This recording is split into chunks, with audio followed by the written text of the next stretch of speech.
Welcome to another Snap Raise Live. I am JT Rogan. I am joined by former Virginia Cavalier Dana Boynton and current University of Virginia field hockey head coach Michele Madison. And we are here for another episode of Leaders and Legends, trying to bring great coaches together with great resources for learning and all sorts of knowledge transfer during the time of coronavirus and quarantining. And so we appreciate you joining us. We've got Coach Byard from New Jersey. We've got Coach Vestal from I think the East Coast as well. We've got a few different people representing Michigan and Connecticut, and so a lot of fun to be able to share this. And so typically Snap Raise helps fundraise for teams, groups, and clubs around the country, and we certainly support field hockey programs. And Dana's done a great job supporting the fundraising efforts of field hockey. And Coach Madison is a huge legend in the sport of field hockey, so we would be remiss if we weren't able to have her with us today to share her greatness, wisdom, and insight with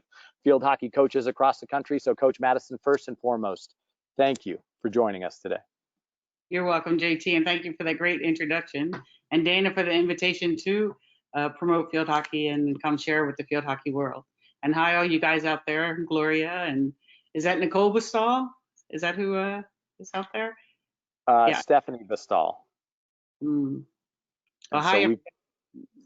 So we've got coaches from all over, and we'll certainly be circulating this across the entire nation. I know we've got a coach out in California who's especially looking forward to this. So we appreciate you guys. I guess I want to start maybe with the elephant in the room, is just how difficult has this time been for you, knowing all the great work that you get done in your spring season to progress towards the coming season in the fall.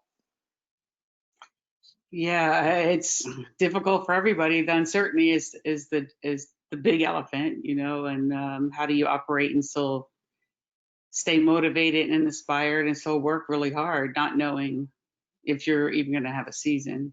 I think that's been the hardest part for the athletes, and we just take day by day and try to work through it. And I told them every time we play a game, we step on the field, we don't know if we're going to win. There's uncertainty there, and you still have to give it your all. So that's how we're going to operate. We're just trying to give it our all and prepare the best we can. Have you found that your players have really been working hard, staying positive, motivated, interacting, et cetera, and really keeping the optimism for the coming season? Yes, especially the leaders, Rachel and Michaela. They're just amazing in how they keep the groups going. They divide the team up for cardio, and they do virtual cardio and workout exercises. And I give them a summer checklist to do. And now they made it into a competition. So they're having fun with it. And that's the most important part. Now we're going through the NCAA, we think is voting on as we speak. I couldn't go on the compliance call because I'm talking to you, to allow them to play, to us to have virtual hockey even through June, which will be a challenge and even a decision. Is that something we want to do? To touch base and do some team building things, yes, but to really push the hockey at this point, I'm trying to make a decision and work with my leaders and staff through that decision. Dana, how much pride do you and the other Cavalier alums have in the field hockey program and what it's risen to at this point? I mean, being a perennial national championship caliber team. So much pride. I mean, I'm still best friends with all of my college teammates. I was saying earlier, we still do virtual happy hour at least once a month with most of my college teammates, and it's like family-like, and everyone takes pride. The UVA athletic community is amazing, and we all want to be there for each other, and we all want everyone to do well. So seeing how Coach Madison changed the UVA field hockey program around has been awesome to watch and be a witness to. So we're super, super proud of everything that she's done for the program. So Coach Madison, I guess this leads into a natural question. When you took over in the mid 2000s, you had a project on your hands. You had already taken 2 teams to the NCAA tournament, and you don't just want to go, you want to go and compete and thrive and succeed. And so when you started there, what was your vision like, and how did you take the program from where it was to where it is right now? Well, I knew that there were great athletes already there, and it's an amazing school, and the ability to recruit is just, I have almost every top 10 player you know, on campus. And some days, some recruiting trips were just amazing. And on official visits where they came to campus and you have the top 5 kids sitting there in your office, you know, considering Virginia. And to have Paige Zielinski and Michele Madison, and I don't even want to start naming them because I'll forget so many. There's so many to say, but the important part was in the beginning, you have to start off strong and set a tempo for the culture we were gonna push for success. Not knowing the culture at Virginia was the most difficult, but I didn't know the culture at Temple. You just hear things. I didn't know it at Michigan State, but I knew Virginia had success in the late 90s. And it's usually easier to bring them back to success than it would be to take a team who had never really won like Michigan State. That was the most difficult. But as the athletes will tell you, we moved out of the locker room. You know, I sent them a letter and told them I wanted times for these distances and move out of the locker room. And as soon as we become a team, we'll take the locker room and start operating like a team. So that was the hardest thing, I think, for them. But I knew they need to understand that fitness was important, but also being truthful about what you do. So the first thing we did, we went to the track. I took the times that they sent me that they did and said, okay, let's run the runs. And, you know, so it created a lot of discussion at that point of what's acceptable and what's not acceptable and how we were going to proceed with honesty. I think that's a great foundation, obviously, and a pillar of your program, undoubtedly. I want to encourage the attendees to put questions through the GoToWebinar control panel on the side there. So if you have any questions that you'd like to ask Coach Madison, Dana, that forum would be the best place to do that. And Coach Madison, with millennial culture, I'm sure there are challenges and obstacles in battling different attitudes, and you might get less of that at Virginia because it's such an outstanding academic institution. But you know, just doing the work, sometimes planning and preparation turns into procrastination, and everybody's got a million different ways about how they think you can do something. But just getting them to go out there and do it and apply the effort, and you know, 70% of life is showing up. There are all these adages about it. So, I mean, was that your thought? Is like, we need to just get a higher baseline. We need to set a higher standard, and then we can have conversations about growing and building and evolving into a championship level team. That was your mindset, you think, from the outset? Yes, that's always my mindset, and that's what UVA wanted. That's what they hired me to do, and then the players said that's what their dream was. That's what they wanted. That was a program goal to win a national championship. So then the building blocks start, and it starts with, you know, skill development first, but the mind, like you said, the mental aspect of it, believing it, getting success. They hadn't won an ACC game, I think, in I don't remember how long, and I think our first game, if my memory serves me, was North Carolina, and we beat them down there 1-0 with that first team, and it was just like they were just beside themselves. But you need to win to build confidence, and you need confidence to win. So it's always that chicken or the egg. That build their confidence. You can do this, you can do it. Just focus on the process. So we implemented a performance-based program early on with a lot of statistics and just for feedback purposes, team performance statistics as well as individual, and just involved the team a lot with setting the objectives, the daily objectives of how we were going to perform.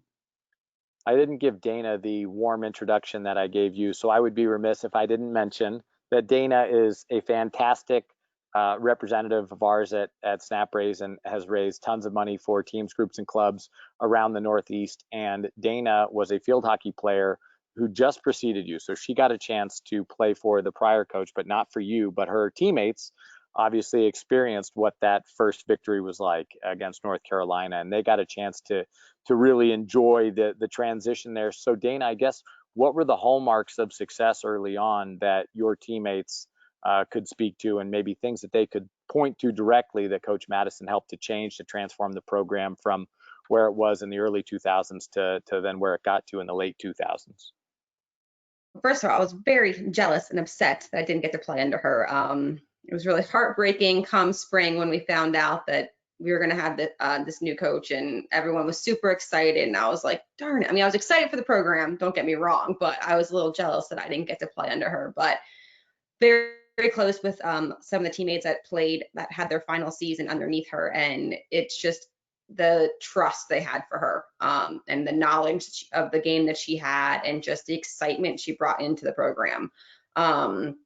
Like just seeing them beat ACC conference was a very tough conference when I played, and it still is, but like we struggled to play and beat the ACC teams, Maryland, Duke, UNC. They were always our tough games. And to see them beat those ACC teams that first year, it was just like, it was amazing. I was so excited for them and so excited to see the program come around, and just talking with them. And I went back and visited during season and watched some games, and just to see the excitement on the girls' faces, and it's just very, very jealous of them and the experience they got. But they couldn't speak. They spoke very highly of Coach Madison, and just the knowledge of the game and the trust that they had for her and what she was telling them to do, because she did change up a lot of the stuff about the team and about the mentality and everything. And they took it and they trusted her and they went with it, and it worked, and it's still working. Coach Madison, you've got a fantastic career and a bio to rival any in the sport. Your time at Rutgers, coaching at Temple, Olympic, Michigan State. When you look back on your career as an athlete and as a coach, what are some of the things that really stick out to you that you've carried with you, that you've learned from other people, that you've discovered through playing and coaching yourself? I guess what are some of the real banner moments as you think back on your career of being a Hall of Fame coach? Yeah, you give me goosebumps. It's funny how it all started, because I was a basketball player. I had no intention of playing field hockey. My basketball coach was the field hockey coach in high school, and she's just told me, I know Gloria Byers on the call, and she knows her, and I used to go watch Gloria play lacrosse and Kathy Matan, and they were just like, yeah, you're too short to play basketball. So I was like, what do you mean? So I went to Rutgers, tried out for the team. I was one of 5 goalies, and I guess coaching wise, it happened at a summer camp. I had to coach a deaf team from Washington, D.C., I think it was. And I had the goalie first, and then I asked to coach the team at night. And to be able to communicate, and that feeling that I could teach even somebody who couldn't hear necessarily. And that moment, I still remember that moment, like, wow, maybe I can do this. Maybe I can coach or inspire people to learn. And their enthusiasm for the game was amazing. So that was contagious too. And then what? Ask the question again. Just other moments. Yeah, I mean, if you look back at Temple or Michigan State or the Olympics, you've had so many great experiences. What do you pull? And they can even be anecdotal. They don't have to be the best moments, but things that really stick out. I mean, like that. That's an awesome story about coaching a deaf team, and that inspires you to say, man, if I can connect with somebody who's deprived of one of their senses, then maybe this is for me. Like, that's a great. Are there other things like that where you made an impact on a player, or you saw a result, or you gathered something from an experience that you really thought, hey, this is something awesome? Yeah. I mean, coaching at Temple, I love the mentality of Temple. I love the go through the brick wall. I had to keep players from running into I think the flyer, Mo Scally, she's a cardiologist now. She would just at practice, she would fly on defensive corners and run right through the stick stopper. And I was like, Mo, you can't run into the stick stopper. Why? I don't care. I'm like, I care. Like, you can't, that mentality of just to do anything for the win. And we didn't have the talent. We didn't have the top recruits until we had Tony Byer, Gloria's daughter, come, and Jane Catanzaro was there, who still holds scoring records. And to get that team to play, that's where I learned that, mentality is everything. We used to say, attitude is everything. That's Temple's thing, but it was how you treat each other and how you think and what you want to accomplish together. So when I got the job at Michigan State, I didn't really want to go. My boss had told me, Charlie Theokas, get another job offer and we'll give you your second assistant. And so I get the job offer, and he goes, well, Big Ten called, so you're out of here. I was like, what? So there I go back to Michigan State. And it was a lot to bite off. That was huge in terms of just making the whole thing about confidence before winning before confidence. And that was, I pulled every trick out of the hat to try to get those kids to believe. And to be successful. But once it starts snowballing, once you start winning and they start believing, it happens. So you're like, oh, wow, okay, I did it again. We won the ACC 10 title, and then we won the Big Ten title. And then when Virginia called, I didn't really want to go. And what's her name? The Duke basketball coach, just lost her name. She was a Michigan State basketball coach who had just gone to the Final Four. And she said, if Virginia called me for an interview, I'd be out of here. I'm like, really? She goes, you're going on that interview? I'm like, okay. So I went on the interview. But between that, the Olympics was huge. And the successful people I met through those Olympic endeavors, you know, Pam Hickson and Missy Mahar from America that I worked with, and Karina Benningham. But then I got a chance to get to know the Australian coaches when they were at the top of their game. And Richard Charlesworth is my mentor. I mean, I read everything he writes, and we have a good relationship where I could talk to him and if I needed to. And Chris Spice came over and worked with me. That's a huge, long story, but he was the assistant for Richard at the time, and that was all from being at the Olympics. I guess closing ceremonies, that's the 96 Olympics, closing ceremonies from the Seoul Olympics. I remember just sitting on the sidewall thinking, wow, what just happened? And how did a kid from Williamstown, New Jersey end up at Seoul Korea Olympics, like in it? So that was I remember that pretty specifically. And it's just everyone. It's like all little things. It's no one big thing. It's just all the unbelievable, fantastic people that I've had a chance to meet and work with. My staffs that I worked with, it just challenged me every day, and the players. And I wish I had a better answer. But no, that's a perfect answer. And you've coached some really fantastic players, and I think that's a good segue into that. And I don't know, you talk about winning and confidence and winning, and I don't know if the players make the coach great or vice versa. I've heard the saying, it's not about the X's and the O's, it's about the Jessies and the Jones. And so when you look at your career of coaching players and so many great players, you've had some especially phenomenal ones at Virginia.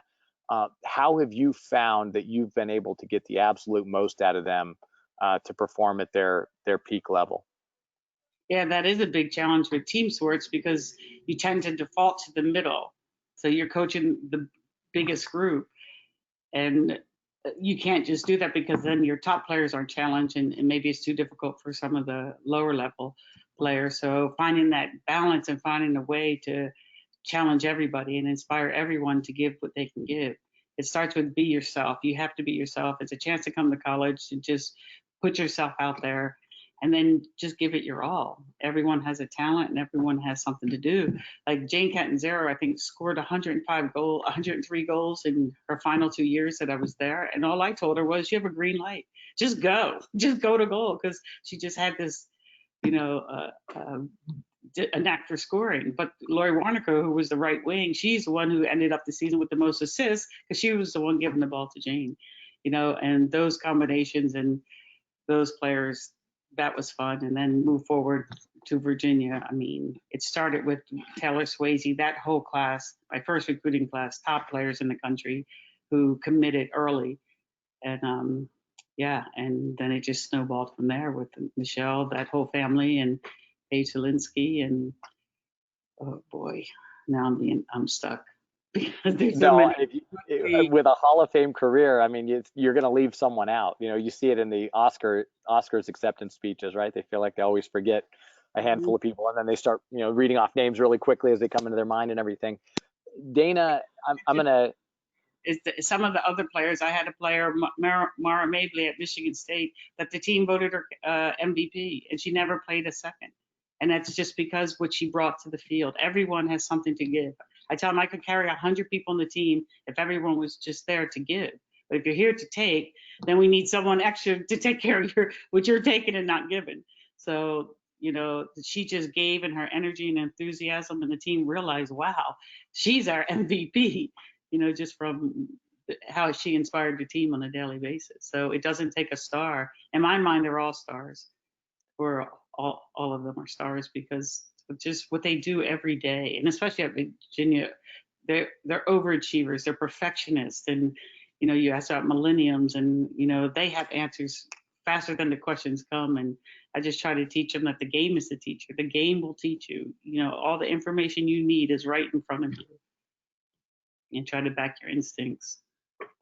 Dana, what have you seen from an alum and a fan standpoint that has been so successful with Coach Madison and in building the program? Maybe you can corroborate some of her thoughts or stories or insights that way. Just like the whole alumni piece, like we're supposed to have an alumni weekend coming up in October. I don't know if we're still having that or not, but she tries to get alumni back and be there and be supportive of everyone. So that's always huge, getting those emails. I get excited when I get those emails opened up about like, oh, our next alumni weekend, when is it going to be? So she really wants to keep everyone involved, and just, I love following them all over social media because I can't be there. I'm in Connecticut, they're in Virginia, so I can't come to the games and see how they're doing. So just following along, and I love their Halloween that they have now that you guys do, where every Halloween they dress up in costumes, and then like the fans get to vote on who's like the best dressed costumes. And that's just so fun to watch, because we didn't do that when I was there. And I was like, oh my gosh, it's such a great idea. Like, just seeing that and keeping everyone involved and just kind of showing, it makes me I miss being at UVA. It was the best 4 years of my life, regardless if we won a lot or not. It was the best 4 years. The school was amazing. The town is amazing. The athletic department is amazing. So I kind of live vicariously through the UVA field hockey app on Twitter and Instagram and Facebook, because just seeing the girls be so close. Because I know when I went, we were like a family. I mean, we lived in, it was called the hockey house, which I know there's no longer there anymore, but 8 or 9 of us lived together. So we played together, we practiced together, we lived together, and we were like a family. And so just seeing that same mentality over the years continuing, where all the girls are still friends and like family, it's been great to kind of follow along and see that, just because I miss it a lot. So I'm able to see it through the weekends that we have the alumni trips and all of the fun things on social media that they do. Coach, is that just a natural instinct? You just want to foster that in your program? Yeah, of course. There's nothing better than I remember the first alumni weekend when I was at Virginia, and I think Jane Miller organized it, or one of the alums organized it, and so many came back, and I was just pretty impressed with the love they have for the sport and the love they continue to have for each other. I just had a player be a former athlete, Jeannie Blackwood, who's in San Fran, runs an engineering firm, and she spoke to the team, and there's 7 of them, and they still meet, you know, all over the world once a year, just to be with each other and follow each other. And they call it a whispering group, that you always have someone you can talk to still after all those years, just because you played field hockey at Virginia. Yep. What would you tell your younger self? Did I lose you guys? No, Coach Madison, you got me. I'm here. No. We've got you. Hang tight. Hang with us. Check the internet source here. Dana, you've talked about that camaraderie that you guys have built, and you lived in the house together. What's the difference between what you had and then what they have currently? If you had to think about, you know, because you had really talented players and you had, you know, the structure and the camaraderie and everything, but what would you point to? I don't know. That's tough. I mean, I don't know. It's really hard because we loved the game. We worked hard. I think we needed more different leadership. I think we needed someone to come in and just change things up, shake things up a little bit. And obviously Michele did that. She came in and just totally changed the program around, different mentality about the game and just the different ways that they played. And she took away the hockey house. That actually was one of the things she took away. She didn't want more than a certain amount of people living together, because we were together all the time. She kind of wanted us to be on our own, do our own things, but also have the team. So that was one thing I know that she did take away and change, which they were upset about, but I think they understood why, and it actually did help a little bit. But I think just the different leadership that we needed someone to come in and just kind of shake things up a little bit. Field hockey is a very, very tough sport, and there's a lot of foreigners that come over from Europe and play. And we never had a European player or foreign player on our team. The coach that was there with me just didn't recruit foreigners, and they are amazing at field hockey. So I know when Coach Madison came in, she did start recruiting some foreigners to come over. That kind of changed the game a little bit as well, which kind of kept us in, I think, with the other ACC teams, because every other ACC team had other recruits from overseas as well.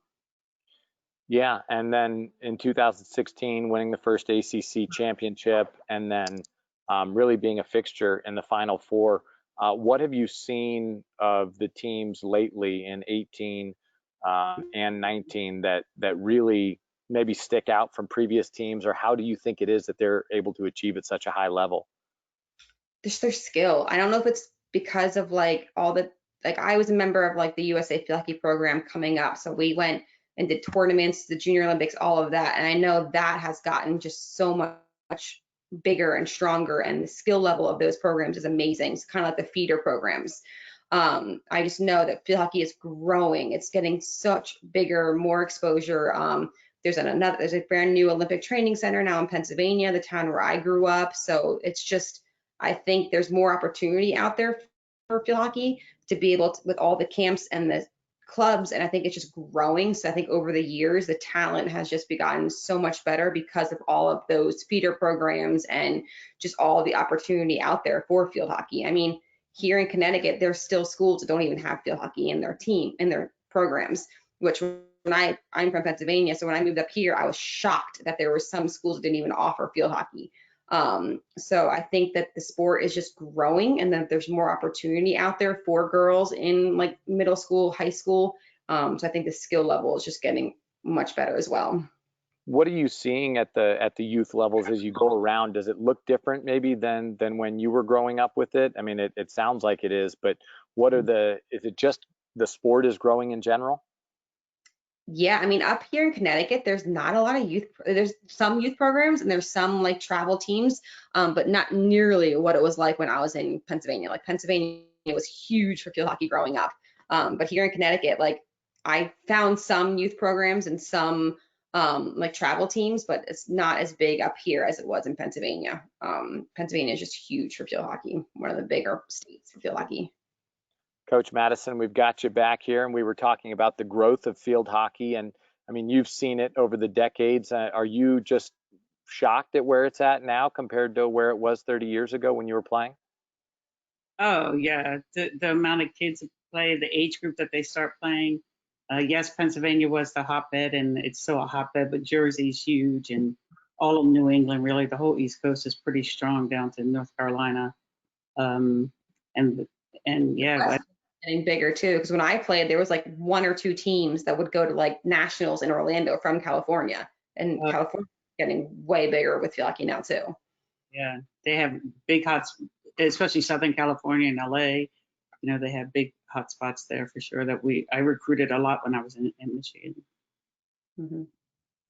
Well, Coach Madison, the success that you've been achieving lately, I don't know what you point to. I don't know if it's a lifetime achievement award that finally at the end of your career you get to have your best teams. It doesn't always work out that way.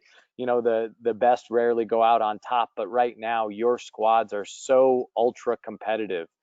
And I guess, is that an accumulation of your knowledge of the game and the sport and how to recruit better, how to win, the import players from Europe and elsewhere? I guess I'm wondering how it is that you've got things rolling so well at Virginia right now. Well, I think one, the whole athletic department is so successful. So success begets success. They all want to win. All the teams want to win. So I think that matters. You know, once basketball won the national championship and lacrosse, and everyone wants to win the national championship, and it just sparks them, and you know they get to make fun of each other and poke fun at each other. But yeah, I mean it's about athletes for sure. And like I said, I get to pick the best from the best, and that's awesome. But there's also the other huge group of athletes that you need to play that aren't the star players, you know, the glue players, and I think they're as important as anybody else. But I've had amazing stats from Chris Spice, who came here and taught me how the Australian played their system, and we installed it here, and the kids picked it up so fast. And I think that gave us an edge early on with the way we attack. And I think the Boston College coach, Ainsley, said that that's why she retired, because she couldn't stand playing against us anymore. She goes, "What the hell are you guys doing?" And I think Jared from Harvard even said he got to see us from up above at a neutral game we played at Harvard. And he said, "Now I see there's a system. I thought you guys were just running around." So we were able to keep people at bay for a while, keep them guessing while we build our defense. But he was awesome. And Jakob Puzo was actually the one we went to the Final Four with. It's his birthday today, so happy birthday, Jakob. And then, yeah, Alex Kaiser, who came with me, was an amazing recruiter with very little coaching experience. But I took a chance that she could help sell the program and help connect with the players really well of what she did. Yeah, and then Sean Hindy, and yeah, I just had great staffs. And you don't do it alone. You don't do anything in the world alone. We're with a team from when we're born. Our first team is our family. Then we get to play on teams, and then you have to work on teams, and your job is a team. So I think just building that team mentality and being able to ask for help and utilize resources. I think Virginia does a great job teaching their students to utilize resources and providing resources to be great. You bring up points from two coaches. We spoke with Coach Kevin Hambley a few weeks ago, and he was talking about how he includes pieces of the international volleyball game into what he's doing, and he's always trying to learn and evolve and grow his players that way. And then I worked with Coach Harbaugh at Stanford and at Michigan, and he said the very same thing, like your community's a team, your family's a team. And so when you think about it that way, with that mindset and that outlook, it puts you in a really good position to understand that you always have to be a team player and you always have to be a teammate. When you consider your approach to the game, it sounds like you're just a lifelong learner and you're always trying to make yourself better. Is that kind of a constant personal and professional development investment? Reading, listening, learning, whatever you can do. What are you reading right there? What's your literature in your hands? All Champions Thinks, that's what the team's reading this summer. Okay. If anyone wants to do that, we'll have a little talk on that. World's Best is just one of Rick Charles' first book that I read, because I was in the international hockey when he was coaching the Hockey Roos, so I can relate to a lot that's going on. And not Alison Annan, who's the coach of the Dutch women, she was the big time scorer there for the Hockey Roos. And there's another one, Captain's book. I forget what it's called, but I'm reading that with the leadership group. We're talking about that right now. So yeah, I mean, this COVID time, it's terrible, and I hope everybody's families are okay and healthy. But it's a time of reflection, and it's a time of learning, and we want to emerge better somehow. We want to emerge from this better and to take the game to a different level. How we're going to do that, we don't know, but it's worth talking about, and just having the time to read and to research things that are going to make us better. So I'm going to go around the horn here, and my ask of the two of you is your favorite piece of literature that you've read around, growing your mind or your approach, your outlook on things. And maybe not the best one I've ever read, but certainly this one that's most applicable for me is The Obstacle is the Way by Ryan Holiday, which is a book about Stoic mindset and how recognizing that the thing in front of you that you perceive as a limitation or something that's holding you back, actually when you conquer it, or if you're able to get around it or control it, that is something that truly sets you free. And I think in some ways the coronavirus is very much that. And so if you can dedicate yourself to getting beyond it and figuring out where you can make gains and strides where other people aren't. People are referring to it as crazy and unpredictable and chaotic, and that is their reality and their interpretation of it. But if you're committed to getting workouts in and still improving and making gains and strides perhaps in ways that others aren't, I think it's a really powerful outlook to have. So I'm a big fan and proponent of that. Dana, do you have a book that you might suggest here?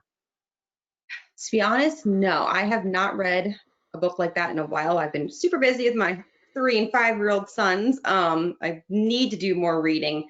But no, I like movies. Like I'm a big sports movie buff. Like I love watching the Remember the Titans, the Friday Night Lights, all those.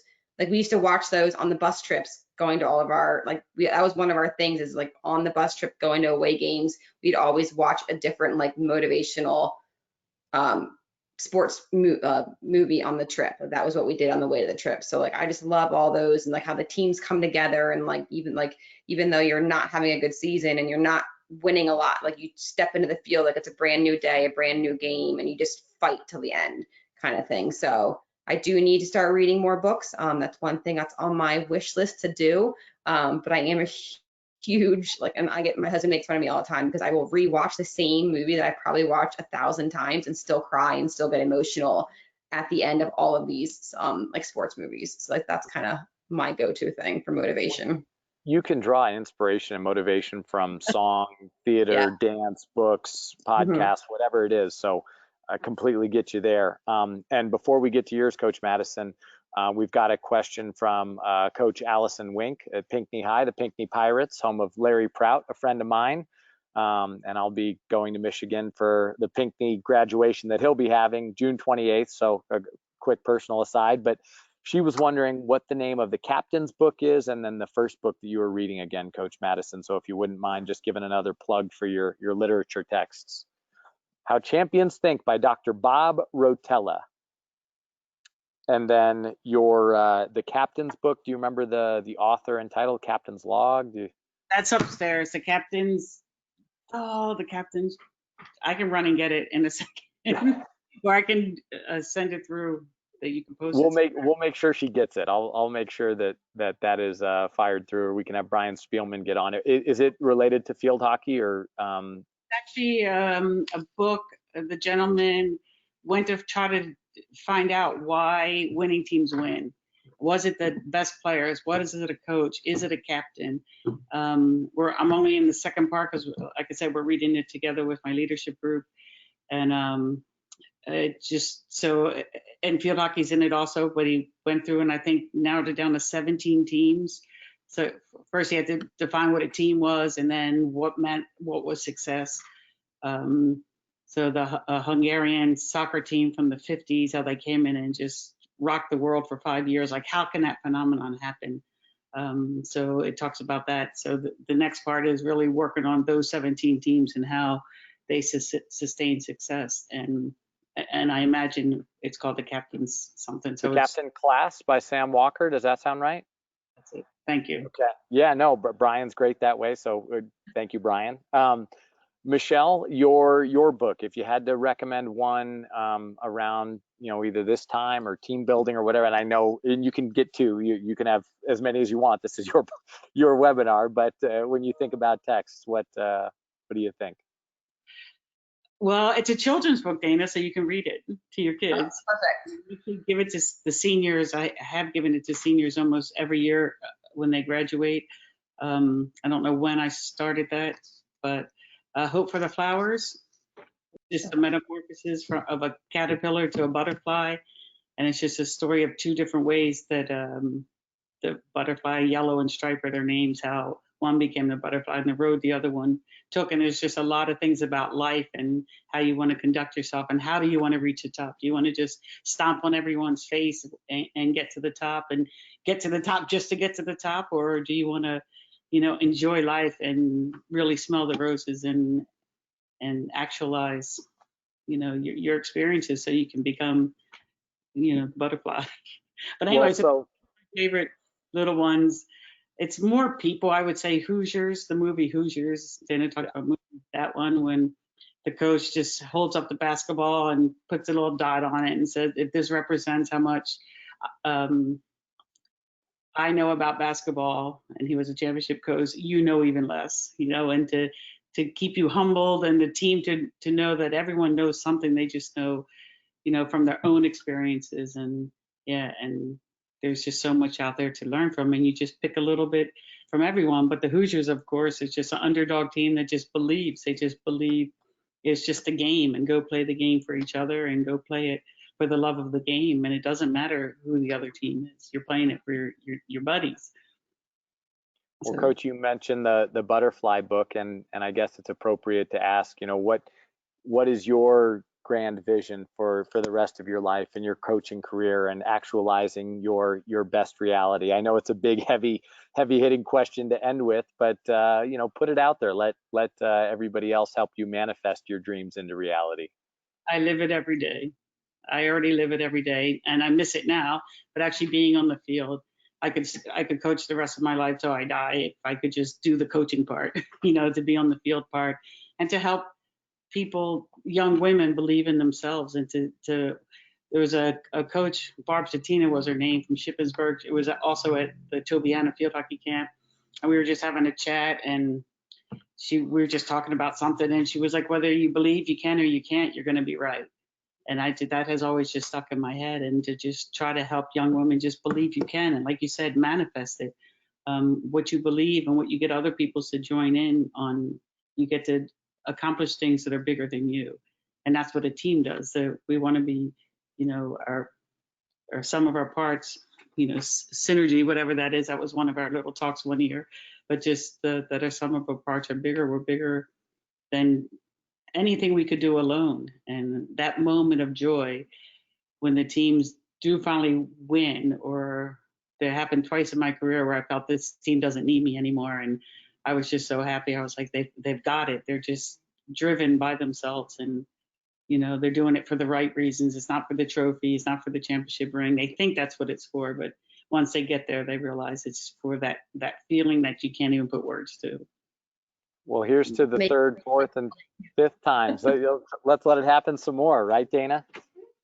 I want to play more. I was just at the turf field at the local high school with my boys because they like to play soccer, and the field hockey net's out there. And I was like, oh, I just miss playing. Like I miss being there, the team, just everything about it. It's just such a great experience. And I thought about it, but I like what I'm doing now because I get to help not just field hockey teams, but like all teams and stuff. But I miss playing. I miss being on the field. And I was like trying to tell my kids like what field hockey was, because like they were kicking the soccer ball into the field hockey net. And I'm like, this is the goal that mom used to use with field hockey. And it just goes right over their heads. And trying to find field hockey for because I have two boys. So I'm like, field hockey for them. But I was like, kind of wish I had a girl so I could at least go and like watch them play and stuff. But I miss field hockey and I miss playing. And it's just this whole talk has just made me miss it even more. Well, great sport. Coach, I'm going to end up giving you the last word here, but I just want to say our thank yous to everyone for joining us. We've got Christina Carroll and Christine Kaiser and Michelle Karstens and plenty of great coaches around the country who are helping to grow the game. And so thank you for being a great part of your community, and Snap Race tries to support the community as much as we can through different resources, fundraising, and beyond. And we've got a new resource called Leading Edge, which is getting all sorts of different information, shared experience out there, because we're better together, like you said, Coach Madison. And so we've got upcoming webinars with 2018 MLB All-Star Mitch Haniger. That'll be tomorrow, and then we're helping with a recruiting webinar on Friday with Field Level, who's now getting into field hockey, and they want to help pair collegiate coaches with high school coaches and high school athletes, and so really trying to grow the game. But as we say our thank yous to you and Dana for joining us, I guess what are you going to leave us with? Give us some knowledge or parting words of wisdom, because you are the only Hall of Fame coach that we have had on thus far, and you are a leader and a legend. It's rare that we have someone fit both billings. So what do you have to say? Just enjoy your life. Enjoy this time that we're able to spend extra time with special friends and family that we wouldn't normally have. I call it a big time out, or the never-ending time out, because it's all going to go back to normal soon, and we'll just be back in the same rat race. So enjoy the time now you have with loved ones. Take care of your family. Families first, and just go play. Thank you. Well, we appreciate you, Dana. I'll let you say your thank yous too. This has been great for me and for us. We really appreciate you, Dana. Yep. Nope. Thank you so much, Coach, for taking the time to talk with us, and hopefully our coaches that we work with get a lot out of it and can kind of help prepare for their upcoming seasons. Yeah. You Yeah, you bet. You can find out more about what we do at www.snap-raise.com. And I guess it's go Who's for me. Go Who's. Well, thank you, Dana. Bye, JT. Sure. Thanks, everyone. Thank you, guys. Bye-bye.